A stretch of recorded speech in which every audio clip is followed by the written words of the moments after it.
akwata kuwa ekibanja nti mugobako akwatibwe ng'amateeka bwe galagira akolebweko.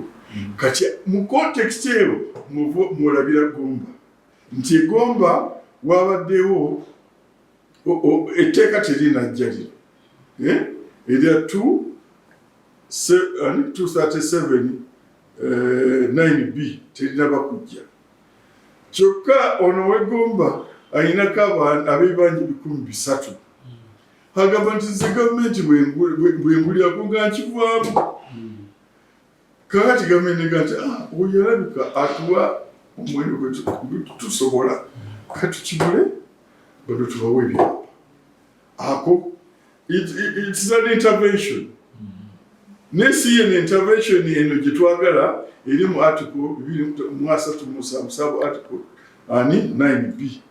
Etteeka eriwa buli wa kibanja ekyapa. Etteeka eryo liryawo hangi. Kati intervention zino zo ziriwo nga zijja awali gavumenti weeraba nti kati kiriko kubanga gavumenti erina obuyinza bwonna. The thrust buli muntu afuna ekyapa nga bwe kugambye. Constitutional ye emu ya president kuba constitution yagikola. Kati tulinda parliament ejjira etteeka eryo oba togamba nti mulinde parliament eteekwa. Parliament is obliged. It is a constitutional obligation. Naye parliament yasooka yali erina kukikola mu myaka 2. Mu myaka 2 tekikola. Parliament neddirako tekikola. Nende kati tuli musobonya parliament yakumeka tebabikoze. Kyokka abantu batingana. Bali awo batunda butunuzi bakubagana batingana. Lwaki? Kyekiri mu olina constitution ewa rights ku ttaka lyerimu abantu babiri. Kyekyo president yagamba oba wakiraba nakisomyeko ggulo nti ye president yali yagala bafulirewo Kaguta Museveni Ssaabawala yali yagala bibanja bonna babifulirewo.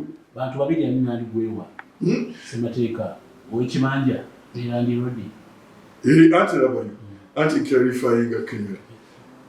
Article 237 egamba nti obwannannyini bwa ttaka lino bwa bannayuganda libabeeramu nga tenancy. Kati mwasaba tukosiri newa tenancy ezo n'ekyo gavumenti ebawadde tenancy nya si gavumenti constitution ebawadde tenancy koga buli alina kike nga bwe nkolaze lubeerera. Kyokka nekugamba 237 sub article 8 tigwe gwempadde mayiro gwe gwempadde freehold gwe gwempadde tenancy ekyo kyegwadde oyinza okusangako ow'ekibanja bw'oba omusanzeeko takwatibwako. Kyokka mu myaka 2 parliament erikola etteeka nalyo erina abasobozesa okufuna ebyapa. Kwegamba constitution ewadde abantu kuteeka ku ttaka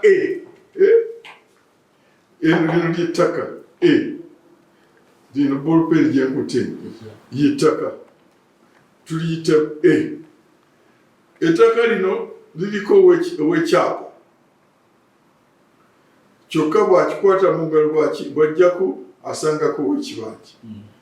Constitution egambye nti ettaka gw'eddanyiriro likubeeramu tuyita mu tenancy.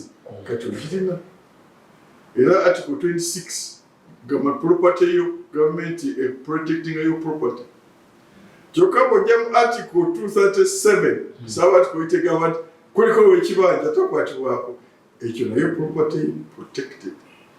So eyo ye puzzle article 237 sub article 9B gyerina oku-unravelinga. Oli ow'ekibanja afune ekyapa n'ono afune ekyapa ekintu buli victi.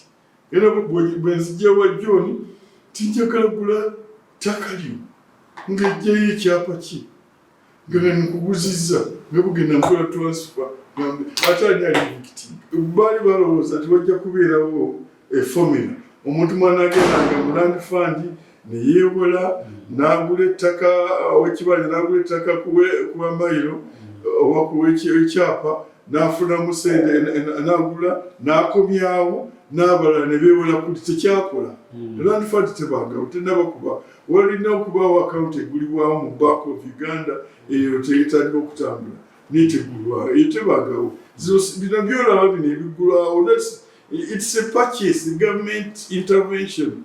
Si land fund yali envisaged in the Land Act nga bwe yali erina okutambula. Era bw'ona ogenda ministry oba ogende mu Bank of Uganda ojja kulaba it has never been operationalized. Oluusi ogenda okulya nti waliwo sente eziteereddwayo mu Uganda Land Commission to purchase. It's an intervention. See that land fund which is going to operate buli wa kibanja agende afuneyo sente yagula ettaka kubanga kiwi contradict the constitution. Constitution egambye nti nolina kikyo tewali akikwatako era ndikuwa ekyapa ate kati ogamba otya nti ngende newera ate nkigule kwani kyanga ate nkyeguleko. So it will contradict the constitution. Things are kukola teliiwo. So twebaza President Museveni, despite this, he manages to intervene. Now abantu n'agula ku sente ze n'abantu ebyawo kati ate abo ne balokakata abamu abalala ne bagamba land fund kiki tebakitegeera what land fund is. Land fund kintu kirala nnyo. So kano akegomba yakutte mu nsawo ye ati president w'eggwanga bwe gati yakutte mu nsawo ye ng'ama nti ya directives nti kati oba olya mu budget eno locating ayo sente at least kano nkibaddewo ndabye bale yika 3 mulimu families 1,000 mu kifo ky'okulinda etteeka liri twakalindirira emyaka n'ebisibo kati tuli 11 parliament kati bano kabafune ebyapa an intervention ne ojjukira gundi bwe bayise ekinaka I think it was Chief Government Barwa. N'agamba nti okukompensatinga buli wa kibanja kijja kutwala 43 trillion. Oba wakiwulyako? Kati lwaki oluzijjawo kiriko liwadde? Parliament erina okukola kyerina okukola n'eyisa etteeka lino. Kubanga kati tewaba compensation wano mu kiri. Kubanga what is the beneficial value? Kubanga waliwo akagamba nti sasula busuulu owaki ow'omutwalo. Kakati otuko compensating oyo owa mayiro owa title onomcompensating ki? Kubanga you compensate for what I'm lost. I'm losing now mutwalo. So tewali this is nominal. To see that there's a relation, ndoza kulaga wali tino tusigwe nanyini. Simanyi whether it is even constitution. On part the security of occupancy, constitutionally guaranteed. Atos take a dollar, the Land Act, the creating of soul. Nerigamba nti botosasula abamyezi esatu kodi ezokola ode ekola kodi order enekola etya kugoba nga ategera constitutional guarantee. That order is null and void.